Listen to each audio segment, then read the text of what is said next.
দীর্ঘ 1 মাস প্রশিক্ষণের পরে সত্যি এটাই যে রোজা একটা প্রশিক্ষণ ছিল। কোনো সংস্থা, কোনো প্রশিক্ষণের ব্যবস্থা সমাপ্ত হওয়ার পরে প্রশিক্ষণ বা প্রাপ্ত ব্যক্তিকে, পুরস্কৃত ব্যক্তিকে পুরস্কার দেন। তাই দীর্ঘ 1 মাস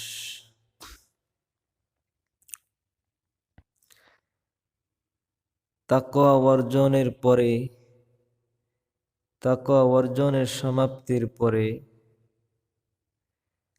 সেই পুরস্কারের দিনে আজ আমরা উপস্থিত হয়েছি। পুরস্কারের দিন আমাদের মাঝে বয়ে আসছে। দুনিয়ার মানুষ পুরস্কার নেয় মানুষের কাছ থেকে, আর তাকওয়া অর্জনের এই প্রশিক্ষণের পুরস্কার স্বয়ং আল্লাহ দেবে। বলেন সুবহানাল্লাহ।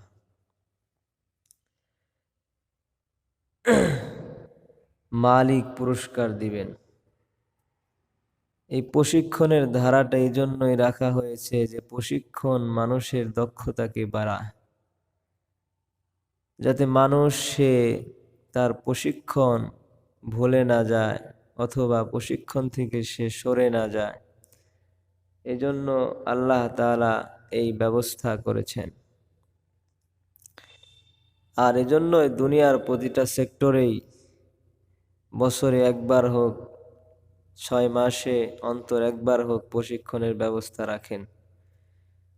কারণ প্রশিক্ষণের দ্বারা মানুষ ধীরে ধীরে যোগ্য হতে থাকে। তাই রমজান আমাদের কাছে আসছিল আগমন করে আমাদেরকে তাকওয়ার প্রশিক্ষণ দিয়ে গেছে। তাকওয়ার দক্ষতা অর্জন করার জন্য আমাদেরকে দিয়ে গেছেন। এজন্য আসছিল তো তাকওয়া মুত্তাকি বানানোর জন্য, কিন্তু আমরা তো এমন অবস্থা আমাদের যে আমরা আমাদের এই ভূমণ্ডলে আমরা নিজেদেরকে নিজেরা মাপি আমাদের ফিতা স্কেল দিয়ে। মানুষ মানুষকে মাপে তার ফিতা, তার স্কেল দিয়ে। কারণ সে বুঝে যে দুনিয়ায় টাকাই সব, ব্যবসায় সব, কেনাকাটাই সব, আনন্দ ভোগ বিলাসী সব।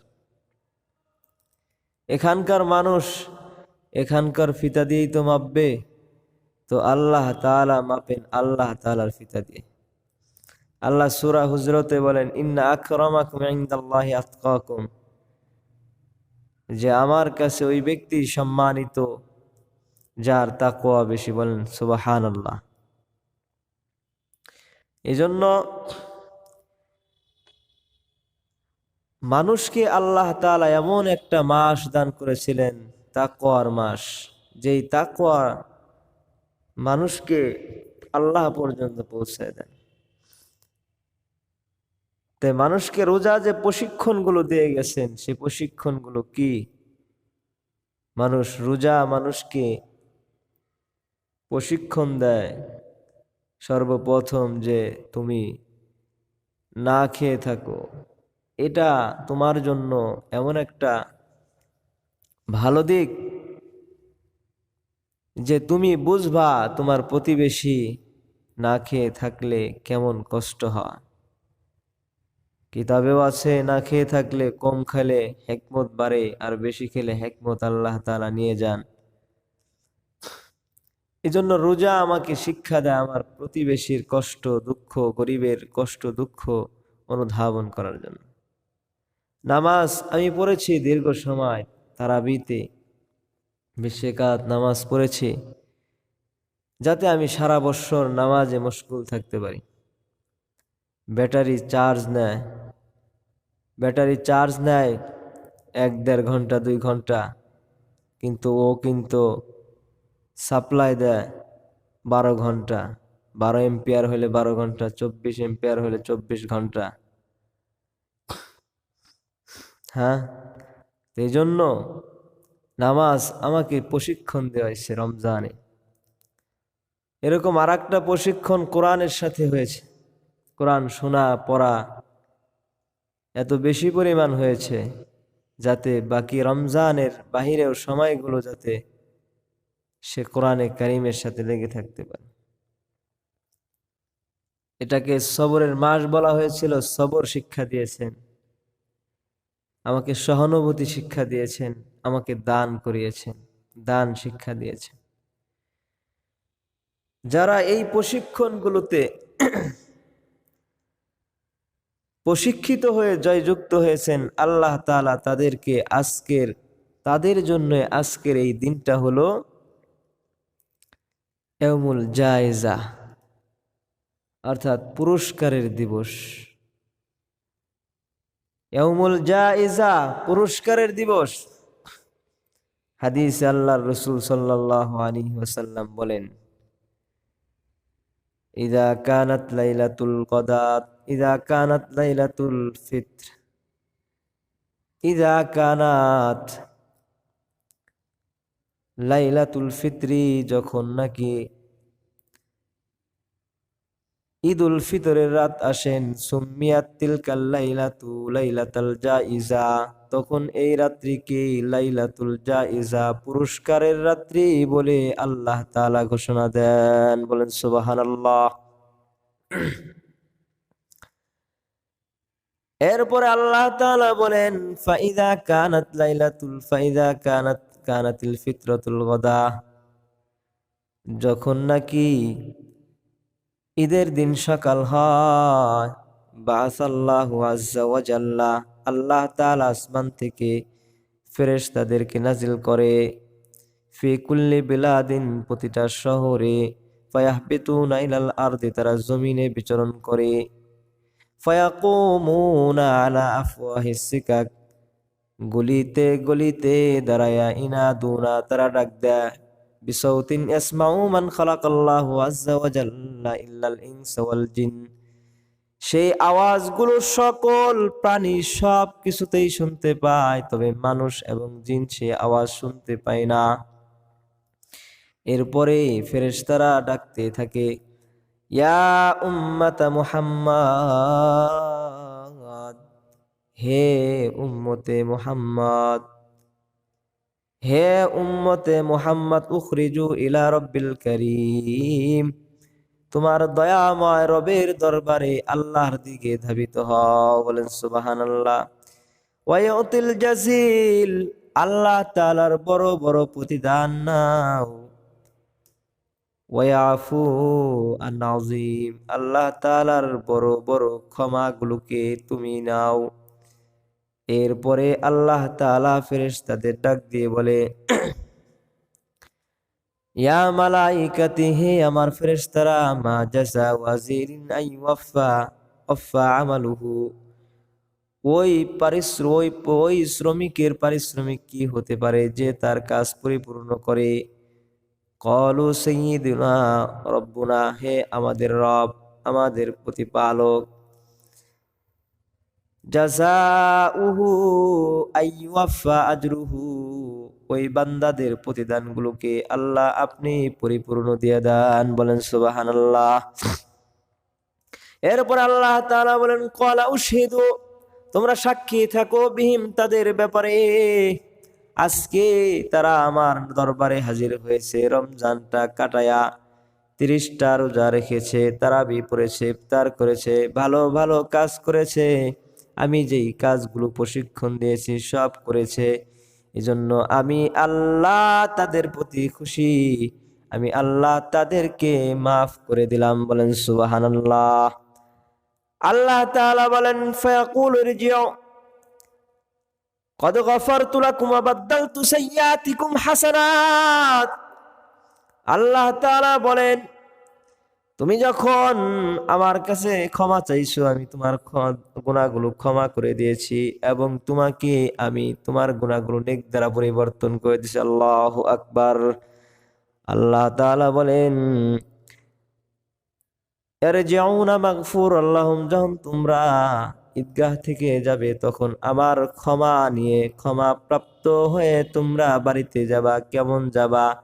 যেরকম একজন মা তার সন্তানকে সদ্য প্রসব করলে মাসুম হয়, তেমনি ভাবে তুমি ঈদগাহ থেকে এরকম মাসুম হয়ে ফিরবা। বলেন সুবহানাল্লাহ। এজন্য আল্লাহ তাআলা আমাদেরকে এই দিনটাকে ইয়াউমুল জাইজা, পুরস্কারের দিন বলেছেন। আল্লাহ আরো বলেন, হে বান্দা, আমাকে ভুলো না, আমাকে ভুলে যাও না, আমার কথা স্মরণ রাখিও। রমজান তোমাকে দিয়েছিলাম আমাকে স্মরণ করার জন্য, আমাকে স্মরণে রাখবা, এজন্য আমাকে ভুলবা না। আমাকে যদি তুমি স্মরণ রাখো, আমি আল্লাহ তোমাকে কিয়ামতের ময়দানে কাফের বেঈমানদের সামনে তোমাকে বেইজ্জতি করব না। বলেন সুবহানাল্লাহ। আল্লাহ তাআলা বলেন, বান্দা, তোমার দুনিয়াও আছে, আখিরাতও আছে। এজন্য তুমি ওয়াবতাগি ফিমা আতাকাল্লাহুদ দারুল আখিরা ওয়ালা তানসা নাসিবাকা মিনাদ দুনিয়া। যেহেতু তোমারে আমি দুনিয়াও দিছি, আখিরাত দিছি, এজন্য তোমাকে যেই নিয়ামত দান করি, ওই নিয়ামত পাওয়ার সাথে সাথে আখিরাতে একটা ঘর বানাইবা। এই জন্য আজকের এই ঈদের মাঠে সর্বপ্রথম তুমি আমার কাছে আখিরাতের বিষয়ে চাও, আমি আল্লাহ তোমার আখিরাতের সব বিষয়কে কবুল করুম। বলেন সুবহানাল্লাহ। আল্লাহ তাআলা বলেন, দুনিয়ার জন্য চাও, লা তানসা নাসিবাকা মিনাদ দুনিয়া, দুনিয়া ভুলে যাও না। দুনিয়ার জন্য তুমি চাও, আমি আল্লাহ তোমাকে দুনিয়াও দিয়ে দেব। এই জন্য আজকের এই মাঠ থেকে দুনিয়ার জন্য হালাল যে সমস্ত জিনিস চান, আল্লাহ তাআলা ওই সমস্ত জিনিস দান করবেন। বলেন সুবহানাল্লাহ। সর্বশেষ যেই কথা আল্লাহ তাআলা বলেন, আরাদিতুমুনি, তোমরা আমাকে খুশি করেছো, রাদিতু আনকুম, আমিও তোমাদের প্রতি খুশি হয়ে গেছি। যে কথাটা আল্লাহ তাআলা কোরআনে হাকিমে বিভিন্ন জায়গায় বলেন, রাদিয়াল্লাহু আনহুম ওয়া রাদওয়ান। আজকে মুত্তাকিদের ব্যাপারে বলেন, রাদিয়াল্লাহু আনহু, রাদিতুমুনি আরাদাইতুমুনি, আমাকে তোমরা খুশি করেছো, ওয়া রাদিতু আনকুম, আমিও তোমাদের ব্যাপারে খুশি হয়ে গেছি। আজকে তোমাদেরকে আমি ক্ষমা করে দিলাম এবং তোমরা যা চাইলা সব দিলাম। এই প্রতিদান দেখে ফেরেশতারা আনন্দে আত্মহারা হয়ে বাগবাগ হয়ে যায়। বলেন সুবহানাল্লাহ। এজন্য এটা পুরস্কারের দিবস। কিন্তু পুরস্কার কার জন্য? আল্লাহর রাসূল হাদিসের মধ্যে বলেন, পুরস্কার তো ওই ব্যক্তির জন্য যে গুনাহ মাফ করালেন। সাইয়্যিদুনা হযরতে ওমর রাদিয়াল্লাহু তাআলা আনহু, আমিরুল মুমিনিন, অর্ধ জাহানের পৃথিবীর যে শাসক ছিলেন আমিরুল মুমিনিন হযরতে ওমর, আল্লাহর রাসূল বলেন, আমার পরে যদি কোনো নবী হয় তাহলে ওমর হবে। হযরতে ওমর রাদিয়াল্লাহু তাআলা আনহু ঈদের দিন হুজরার মধ্যে কাঁদতেছে, মুসল্লায় যায় না, ঈদগাহে যায় না, কান্দে। লোকজন এসে শুনে ওমর কান্দে, আল্লাহ গো, আজকের এই ঈদের রাত, আজকের এই ঈদের দিন তো তাদের জন্য ঈদ, তাদের জন্য খুশি যারা এই ঈদের দিনে আল্লাহ তাআলার ক্ষমা পেয়েছে, গুনাহগুলো মাফ করাইতে পারছে।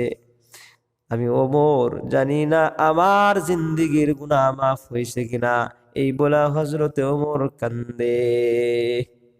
যে ওমরকে আল্লাহর রাসূল সাল্লাল্লাহু আলাইহি ওয়াসাল্লাম নবী হওয়ার সুসংবাদ দিবেন, আমার ওমরের পিছনে হক মানুষের পিছনে যায় না, হক মানুষ খুঁজে কিন্তু হক মানুষকে খুঁজে কিন্তু, আর ওমরকে হক খুঁজে, ওমরকে জান্নাতের সুসংবাদ দেওয়া সত্ত্বেও হযরতে ওমর এইভাবে কাঁদে, তাহলে আমার আপনার কি অবস্থা? এই জন্য শেষ সময়টুকু সুযোগ আছে, আজকের ঈদের মাঠে থেকে আল্লাহ তাআলার কাছে খাটি দিলে, তওবাতুন নাসুহা করে, জীবনের সকল গুনাহ মাফ করে, আল্লাহ তাআলার ক্ষমা নিয়ে, যাতে আমরা আজকে মাসুম হয়ে ঈদগাহ থেকে যাইতে পারি। বলেন আল্লাহ, আল্লাহ তৌফিক দান। সকলে বলেন আমিন। এই জন্য এই কারণে আমাদের ঈদগুলো এরকম হওয়া। আমাদের ঈদগুলো অন্য অন্য সম্প্রদায়ের ধর্মীয় উৎসবের মতো না। আমাদের সকল সুখ দুঃখ সব কিছু একমাত্র আল্লাহর জন্য। দুঃখ আসছে তো তাও সবর করতে হবে, আল্লাহর উপরে তাওয়াক্কাল তো আল্লাহ। সুখ আসছে তো আলহামদুলিল্লাহ। এই জন্য মুমিনের সব কিছু, সব ভালো মন্দ সব কিছুই আল্লাহ তাআলার জন্য। আজকের খুশি প্রকাশের সর্বপ্রথম কাজ আমাদেরকে এটাই শিখাইছে কি, গরিবকে যৎকায় ফিতর দাও। আমাদেরকে শিক্ষা দেয় গরিবকে ছত্রায় ফিতর দাও। এরপরে ঈদগাহে এসে 2 রাকাত নামাজ পড়ো, আল্লাহর কুদরতি পায়ে সিজদা করো। আল্লাহর কুদরতি পায়ে সিজদা করি আল্লাহ তাআলার শুকরিয়া, আল্লাহ তাআলার প্রেম ভালোবাসা দিয়া তুমি তোমার খুশিকে প্রকাশ করো। বলেন সুবহানাল্লাহ। এই জন্য প্রতিটা মানুষ তাতে এরকম হওয়া দরকার। শুকরিয়া তো এটা না যে আজকে মসজিদ খালি হয়ে যাবে, ঈদের দিন ভরপুর, কিন্তু জোহরের নামাজের সময় মসজিদ খালি আর কোরআন তেলাওয়াত নাই, এগুলো আর হবে না। তো এই প্রশিক্ষণগুলোর পুরস্কার এটা, আর প্রশিক্ষণগুলো ধরে রাখা যায় কিভাবে, এ ব্যাপারেও দিক নির্দেশনা আছে। আল্লাহ রসুল বলেন মান সামা রমাযানা সুম্মা আতবাহু সিত্তাম মিন শাওয়াল কানা কাসিয়ামিদ দাহর। আল্লাহর রাসূল বলেন তোমার রোজা এই প্রশিক্ষণটা ধরে রাখার জন্য তুমি কাজ করো। 1 নম্বর রমজানের পরে শাওয়াল, এই যে মাস, এই মাসে তুমি 6টা রোজা রাখো। তোমার প্রশিক্ষণকে আরো মজবুত করতে চাইলে মাসে 3টা করে রোজা রাখো। ইয়ামে 20, 13, 14, 15। তোমার প্রশিক্ষণকে আরো মজবুত করতে চাইলে তুমি সপ্তাহে 2টা রাখো, সোম বৃহস্পতি। নামাজ তোমাকে প্রশিক্ষণ দেওয়ানো হয়েছে, আল্লাহর রাসূল বলে 5 ওয়াক্ত পড়ো, নফলগুলো পড়ো, রাতে উঠিয়া 8 রাকাত পড়ো। আমি 8 রাকাত পড়তাম, আপনারাও পড়েন। সদকায়ে ফিতর দান করো। সময় সময় তোমার কাছে লোক আসবে, তুমি তাদেরকে দাও। তোমাকে আল্লাহ তাআলা এই হাত দান করেছেন, তুমি আল্লাহ তাআলার কাছে শুকরিয়া আদায় করো। এই জন্য আল্লাহ তাআলা প্রশিক্ষণগুলো টিকা রাখারও দুনিয়ায় ব্যবস্থা দিয়ে দিছেন। বলেন সুবহানাল্লাহ। আজকের এই ঈদের দিন খুশি আনন্দ, ঈদকে ওয়াঈদ বানানো যাবে না, আল্লাহর লানতে পরিণত করা যাবে না। ঈদ অর্থ আল্লাহর খুশি, আর ওয়াঈদ অর্থ আল্লাহর অভিশাপ। আল্লাহর নিয়ামতের বেকদরি করলে আল্লাহর নিয়ামত লানতে পরিণত হয়ে যায়। বলেন নাউজুবিল্লাহ। ঈদের দিনের উপলক্ষে ডেক সেট বাজানো যাবে না। ঈদের পরে বিবাহ শাদী হয়, কিন্তু বিবাহ শাদী ডেক সেট বাজানো যাবে না। গায়ে হলুদ নাই, এটা হিন্দুয়ানি প্রথা। মেয়েরা বেপরদায় উশৃঙ্খল ভাবে চলবে, এটা তো রমজান শিক্ষা দেয় নাই। রমজান আপনাকে আমাকে শিক্ষা দিছে পর্দা করো। কিভাবে রমজান পর্দা করো শিক্ষা দেয়? রমজান বলে রোজা রাইখা হালাল বিবির কাছেও যাওয়া যায় না। তো কোনো মানুষ যদি আল্লাহর হুকুম, হালালটা আল্লাহ বলছেন সাময়িক সময় বন্ধ, সেটা মানতে পারে, তাহলে তো যেটা আল্লাহ আবাদকাল সব সময়ের জন্য হারাম করছে, সেটা তো আরো বেশি মানতে পারবে। ঠিক কিনা বলেন? যদি হালালটাই মানতে পারে, তাহলে হারামটা তো বাতরিকা উলা, অর্থাৎ হারামটার কথা তো বলাই লাগে না। আল্লাহ শিক্ষা দেয় তোমার ইফফত, তোমার চরিত্রকে তুমি যেভাবে ধরছো এরকম ভাবে তুমি তোমার চরিত্রকে আটকায় রাখো, পর্দায় থাকো। আল্লাহ তাআলা যেন আমাদেরকে তৌফিক দান করে দেন। এজন্য মাহে রমজান আসছে, গান বাদ দে, মাহে রমজান শেষ, গান বাদ দিয়ে লিপ্ত হব না, জেনা ব্যভিচারে লিপ্ত হব না, বেপরদার জিন্দেগি বেছে নেব না। আল্লাহ যে আমাদেরকে মুত্তাকি বানাইলেন, এজন্য আমরা আল্লাহ তাআলার গোলামিতে বিভোর থাকবো, আর একটা কাজ হলো, যেই আমলগুলো দোয়াগুলো রমজানে করছেন, বাকি 6 মাস আল্লাহ তাআলার কাছে দোয়া করবেন, আল্লাহ আমার রমজানের আমলগুলো কবুল করে নেন। না জানি আপনার আমলগুলো আল্লাহর দফতরে পড়ে রয়েছে, সাইন হইতেছে না, এজন্য আল্লাহর কাছে দরখাস্ত করে করে সাইন করেন। আর বাকি 5 মাস আল্লাহর কাছে আবার দোয়া করেন, আল্লাহ আগামী রমজান পর্যন্ত আমাদেরকে হায়াত দেন।